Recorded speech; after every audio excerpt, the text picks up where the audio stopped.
Citala. Oh, Citala. No, Citala. Citala.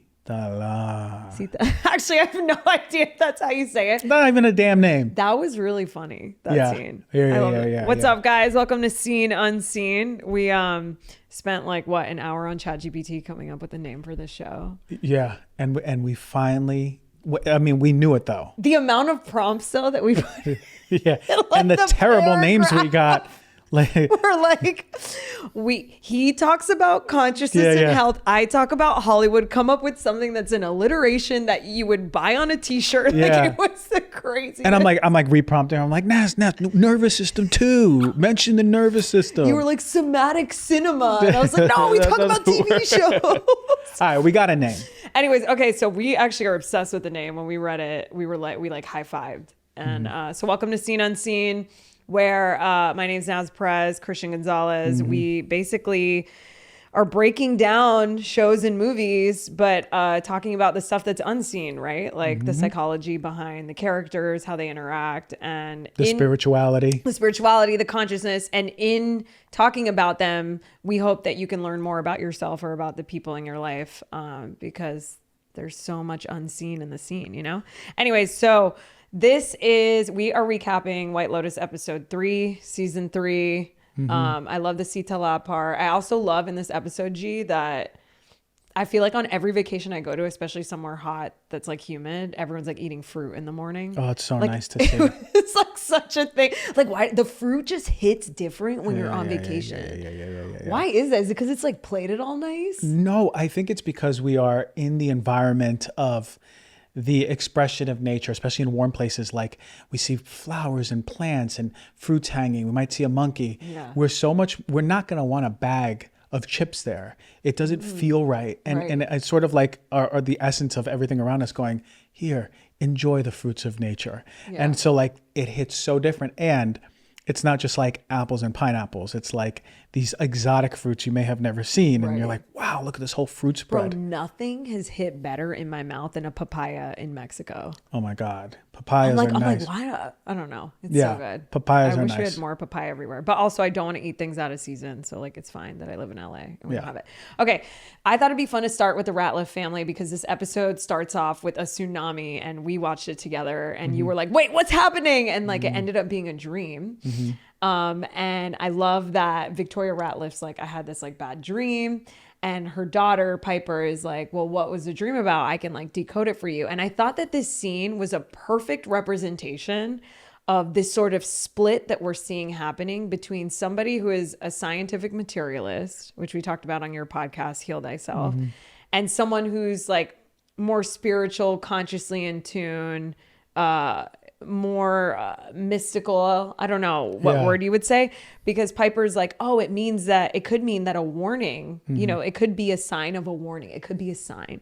And then Patrick Schwarzenegger's character, Saxon, was like, oh, so all of a sudden that's what that means now. So now dreams dictate life. Yeah. I find myself in conversations like this every day. Yeah. The contrast was really, and it's beautiful that we see it in a family, because oftentimes we're triggered by the family members. When, you know, we're from LA, I'm sure that when we go back home on a family table, we say something a little too hippie and they're like, what are you doing out there? And they're still grounded in I want to see it. I got to see the evidence in front of me before you talk about this woo-woo stuff.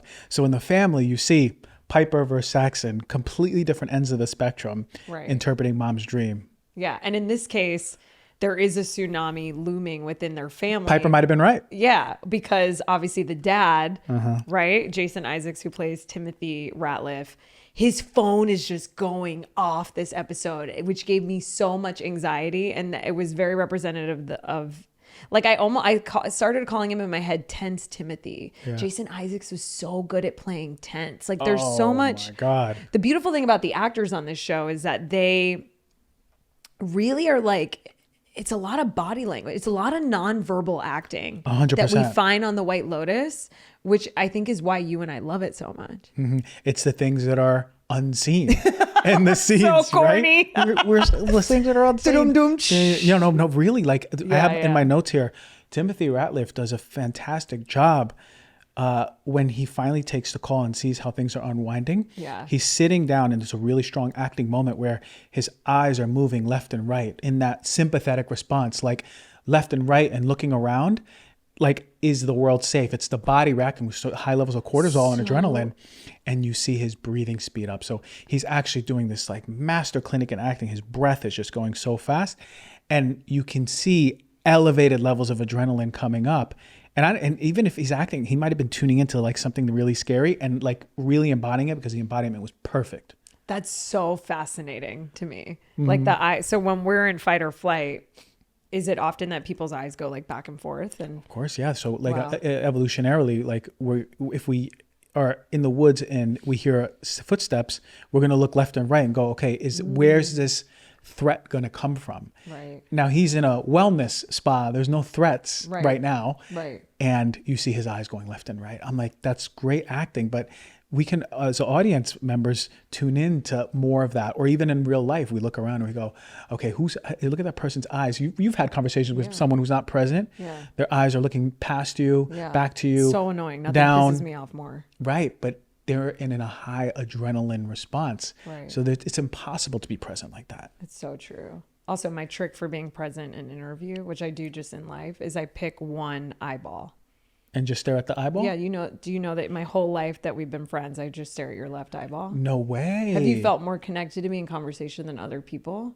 I don't think so. I'm not sure. Oh shit! Well, maybe we gotta go into some therapy. Yeah. I just mean, yeah. Well, that sucks that you don't feel that way. No, but I love that you can be. I feel that you're present. I just didn't know you were focusing on my. No, that's what I'm asking, is if you felt more present in our conversation as opposed to conversations with other people. No, you're present. You're present. I pick one of my eyeballs to look at. This one, the left one. That's Yeah, and just look at that one the whole time we're talking. I will.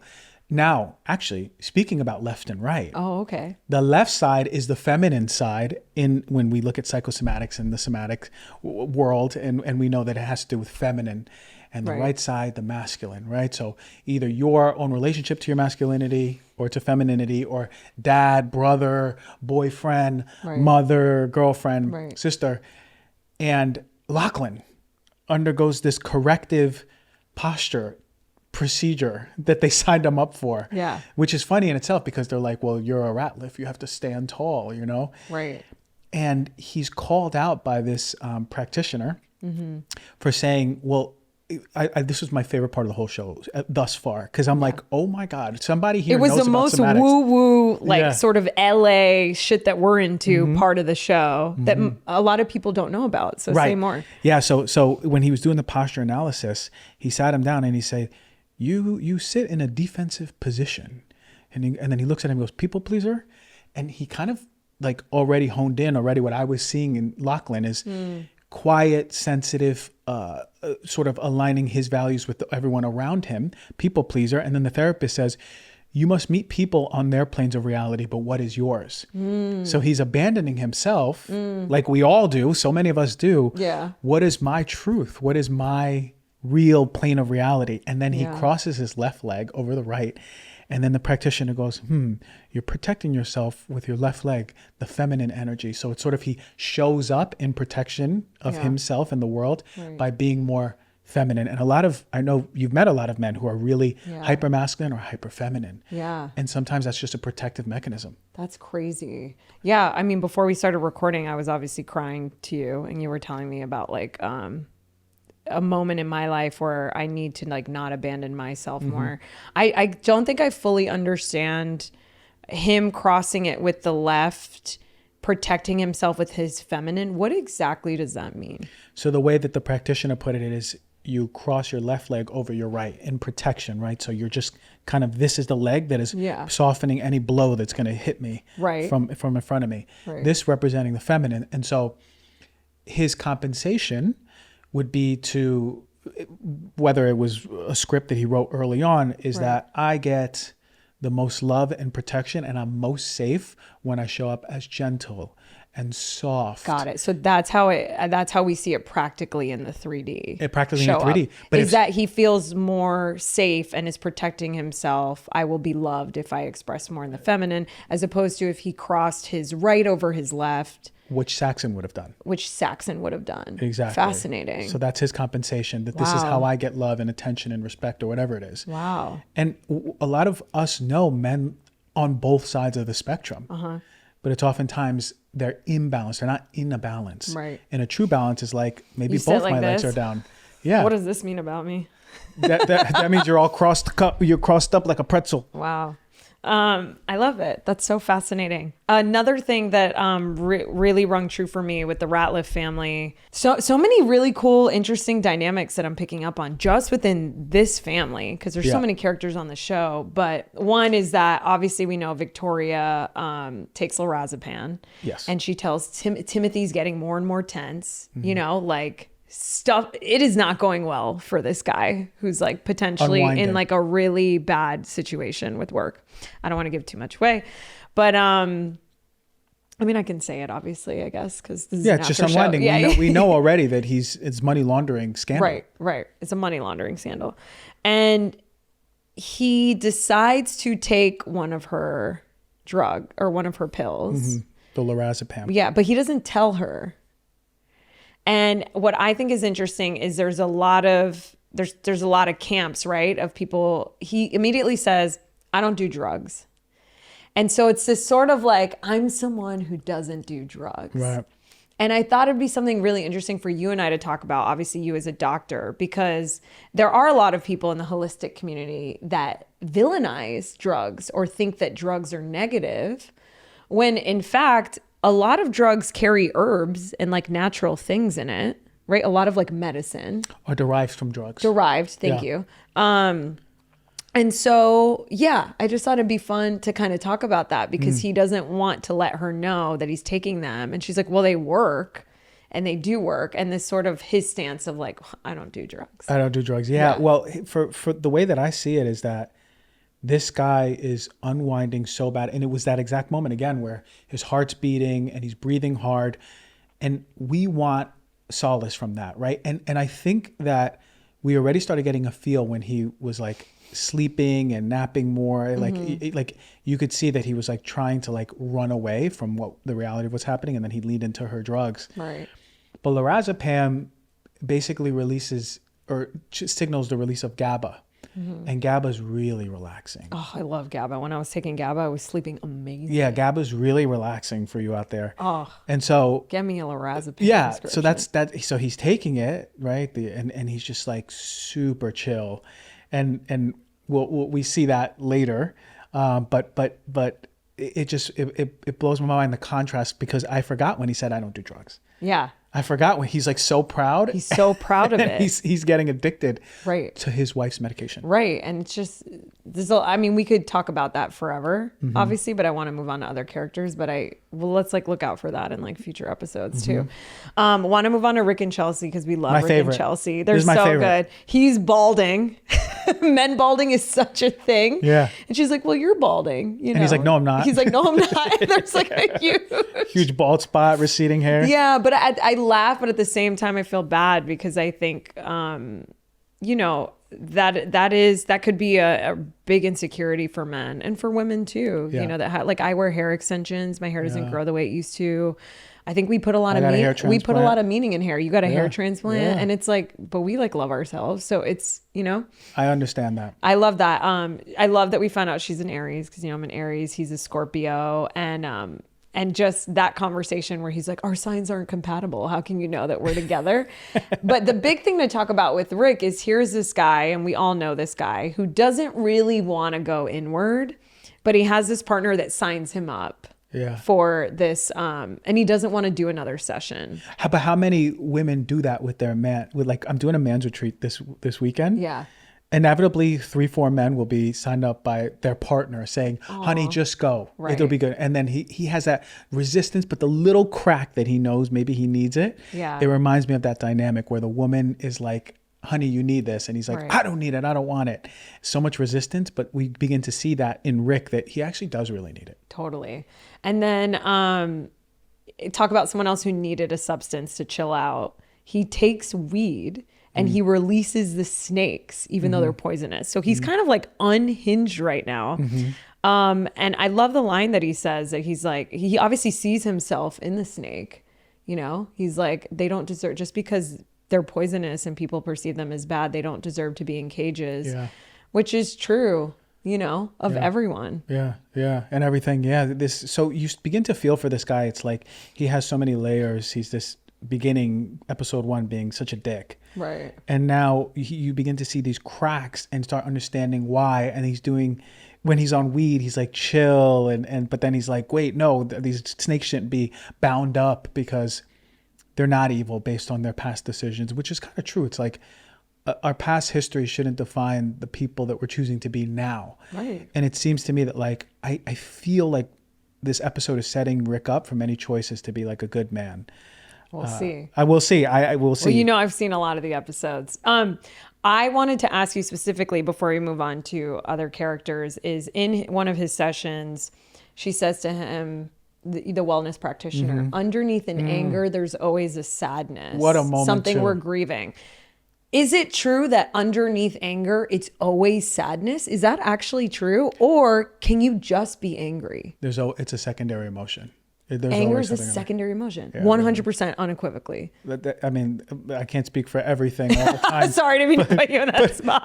But every single person who I've seen express anger has a succeeding emotion after. There's always something that is expressed. Now, it could be sadness, but it could be tears also expressing guilt or shame, right? So shame or guilt can also be expressed as like tears. So it doesn't have to be necessarily sadness. Right.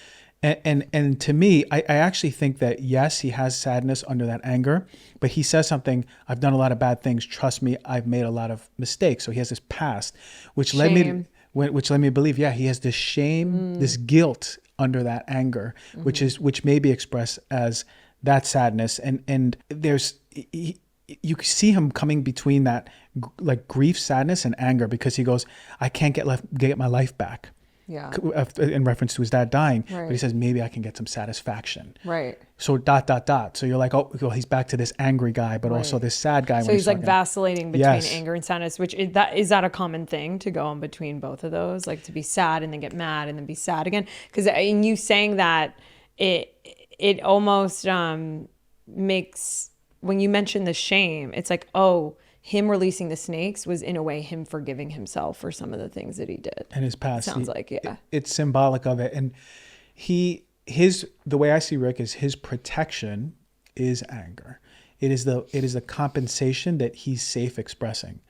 The other parts of him, which are sad and guilty and shameful, are very much so unlovable. So he runs away, and then he compensates by being angry again, which you see, he's like, he goes, but maybe I can get some satisfaction. And then when he says that, his eye expression goes to from soft into like back to cold, like cold. He's back to being that cold dick guy that we saw opening in season 1. Wow. So the acting, this guy, incredible. Walton Goggins. Everybody, man. I mad love respect. Them. Yeah, it's really good.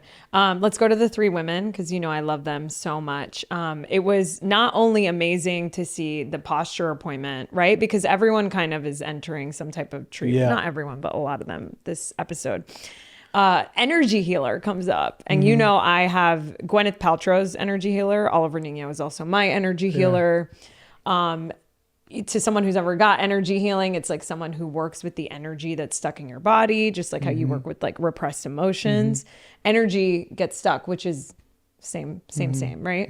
But it's when someone's like working with their hands and like not touching you essentially. And I loved like how that was perceived by them. But the big thing to talk about for me that I was interested in with the 3 is, you know, religion comes up for Kate and who Kate voted for.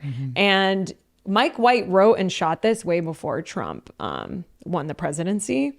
But I thought it was such a sick to showcase how people aren't able to hold paradox and how we put people in boxes of who they are, expect them not to change. For the 2 women, Jacqueline and Lori, sort of judging Kate, like, wait, did you vote for Trump? Like, wait, you go to church? So I thought that was a beautiful imagery of like how we do that as humans, like how we're just sort of judgy to like people we love, and we can't love them for who and where they are. And then I thought Kate was a beautiful representation of someone being scared to say, hey, this is who I am now. Will you still love me if I'm different? And I remember talking to Leslie Bibb about that, how she was like, Kate's just not, she's scared to show who she is, but she loves these women, you know? So how we sort of hide ourselves from people we know. And these should be the two people, at least history-wise and friendship-wise, who can actually hold that better than a stranger or someone. But she doesn't even feel safe enough to express who she is. Like, hey, look, I voted for this person. These are my ideals. Or I go to this church. These are my ideals. Right. We can't surpass our own judgments about the way we see the world in order just to see, like you said, for who she is. Like, I still love this person who's been a friend for a long time. Right. But that's not how it presents on White Lotus. There's just three women who are sort of like always bickering. By episode 3, all women have spoken about each other behind each other's backs. Right. The triangle has been completed of gossip. Right. It's so true. And I think I love that Mike White in his genius used Trump as an example, because talk about a figure that's like playing such an interesting role in everyone's movie. Like, to some people, Trump is a savior, you know, like they're like, he is the Messiah. And then there's people that are like, he is the devil in my movie. He is the villain. And then Trump's having an experience of himself as Trump, who thinks he's like saving America. You know what I mean? And so can we sit with paradox when we have conversations and know that people are living in different realities that are real for them. That are real for them. Yeah. But thought it was genius that he used him to sort of showcase that dynamic between the three friends. I guess we'll wrap up with Belinda. Yeah. Belinda walks up to Greg and she's like, bro, do I know you? And he's like, no, my name's Gary. And I was like, oh my God, there is some shit about to go down this season. Yeah. What did you think about that? Yeah. Well, it got really exciting because the moment she recognized him and she went up to him, you can see that he was sort of like, his expression was like he was nervous that she was coming, because he's like, oh my God, she knows me. But then he started deflecting it. And you can see the moment, again, great acting by Belinda. She moves into this moment where she's like, oh, this guy recognized me. He's just like, it's him. I know it's him. You know, and then she's like, oh, I must, you have a doppelganger, I guess. But she's like, so awkward. Yeah. And it really starts setting up for like this tension that may be going on in the future. And I can't really figure out Greg fully about psychopath. He's a psychopath. I think. I mean, it's so funny because we'll talk about it more in the next episode, actually. But he's such a psychopath. I think this was beautifully, what I really loved about this scene is that it felt similar to the scene where Kate walks up to Victoria and she's like, do I know you? Yeah. That like sort of awkward thing. And what keeps coming up for me is activated discernment, which I think is turning on for everyone. Like, I think we have discernment, right? Like, should I get in this car? Is this person going to murder me? Right. But I think what's happening is we're going from discernment to activated discernment, where like you can say something to someone, do I know you? And your body will tell you if they're lying. 100%. It's like almost impossible to lie. I think it's impossible to lie to me because I'm 100%. Don't you feel like that with other people? It's like you can just tell there's an energetic partition up. For me, I can tell the moment someone is saying a lie to me. Yeah. I feel it in my chest. Right. My chest contracts. Yeah. And I was like, oh my God, this person's lying to me. Yeah. You know, but that takes a level of somatic awareness, and it takes energetic sensitivity. Yeah. So, and you know, Belinda, you can see she's a sensitive person, you know, so it's already played out as a character. It's like, oh, she knows. Whereas like Greg doesn't seem like he has a lot of sensitivity to him. He seems more like a black crystal at the corner of the room. Yeah. So you can sense her light already. Aren't black crystals great though? Don't they? They absorb the darkness. So this guy's just sucking up everyone else's darkness. Yeah. I totally you can feel it. And I think that there was that moment, you see it in her face changes. So, if you haven't seen that, go back to that part, and it's just like, whoa, okay, she knows that he's lying. Right, exactly. And I think we'll end this episode with talking about how Chloe met Saxon, the model, and how during that dinner, you know, she's kind of looking at him. So it seems like there's something that's going to go down between them. which is interesting for Greg, right? Or yeah, and Gary. he's like noticing that too, Greg, Yeah. and he's like, I feel like there's so much we could talk about that, because when you're in a relationship, I feel like we're hypersensitive to also knowing and having activated discernment if our partner is like semi-interested or connected to someone else. for sure, because we're in that threat state of like, is the person who gives me whatever value that this Greg guy assigns to this model, or any of us in relationships assigned to our, and many of people don't even do it comprehensively, like this is the whole of the person, but only what I value in them. Is that going to be taken away from me by X person or Y person, you know? Yeah. So if we're really insecure, which it seems like Greg is, hypersensitive to that, at least he's hypersensitive to something, and it's that. Yeah, it's like almost like, does he like her because you historically got your ex-wife killed for all her money? Yeah. So like, does he have a heart? You know? Exactly. We'll see. We'll see next episode. Thank you guys so much for tuning in to episode 3. Let us know what you thought about this episode, and if you related to any of the characters and the dynamics that we spoke about. Like, do you have friends that maybe voted for someone else that you're not friends with anymore? Were you with a partner that you feel like may be cheating on you? Do you know when people are lying? Exactly. That's what I was going to ask. Yeah. We love you. Thanks for watching. Seen Unseen. Bye.